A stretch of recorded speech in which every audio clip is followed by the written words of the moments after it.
మేము కూడా యశోదానగర్ కాలనీలో ఉంటాం మేడం. ఏం చేస్తుంటారు? రోజువారీ కూలీ మేడం. ఓకే.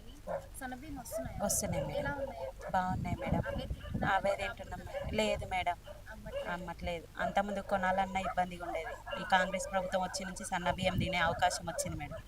థ్యాంక్ యూ అంటే కాంగ్రెస్ రైస్ ప్రభుత్వానికి. బ్యాగ్ డబ్బులు డబ్బులు మిగులుతున్నాయి మేడం, పిల్లల ఖర్చులకు అవుతున్నాయి. ఓకే.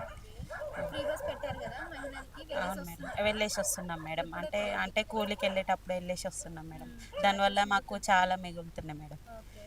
ఇటు చూస్తే రైస్ బ్యాగ్ బ్యాగ్ మిగులుతుంది, మొత్తం ఇటు ఇక్కడ చూస్తే చూస్తే చార్జెస్. అవును మేడం. ఓకే.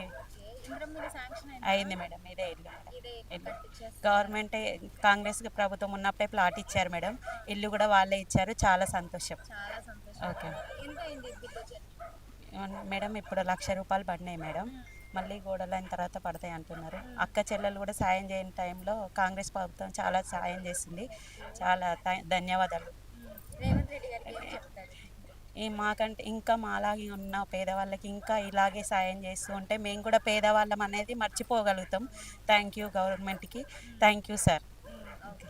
రేవంత్ రెడ్డి పరిపాలన ఎలా ఉంది? బాగుంది మేడం, చాలా బాగుంది. లైఫ్లో మేము కట్టుకుంటామన్న ఇది కూడా లేకుండే హోప్స్, కానీ ఆ సార్ వల్ల మేము కట్టుకుంటున్నాం. కాంగ్రెస్ ప్రభుత్వం వచ్చి మాకు ఇల్లు ఇచ్చింది, చాలా థ్యాంక్స్. జన్మ జన్మలకి రుణపడి ఉంటాం మేడం. ఓకే. మళ్ళీ రేవంత్ రెడ్డి కావాలా మేడం? ఇంకా ఉన్నారు కదా మేడం మాలాగున్న వాళ్ళు, వాళ్ళు కూడా మాలాగే అనుకోవాలి కదా. అంటే ఆయన ఆ సార్ వస్తేనే మాకు ఇంత అవకాశం వచ్చింది కదా మేడం. కాబట్టి ఆయనకే ఓటేస్తాం, ఆయన్నే గెలవాలి. మరి కేసీఆర్ గురించి కేసీఆర్ అంటే అప్పుడు ఉన్న ప్రభుత్వం ఎట్లుందనేది మనకి ఏం తెలియదు మేడం. ఏంటంటే రోజువారీ కూలీ లెక్క, ఎవరిని విమర్శించలేము. సార్ ఇచ్చిన దానికి ఆయనకి ఎప్పటికీ ఆయనకే ఓటేస్తాం, ఆయన కాంగ్రెస్ రావాలి.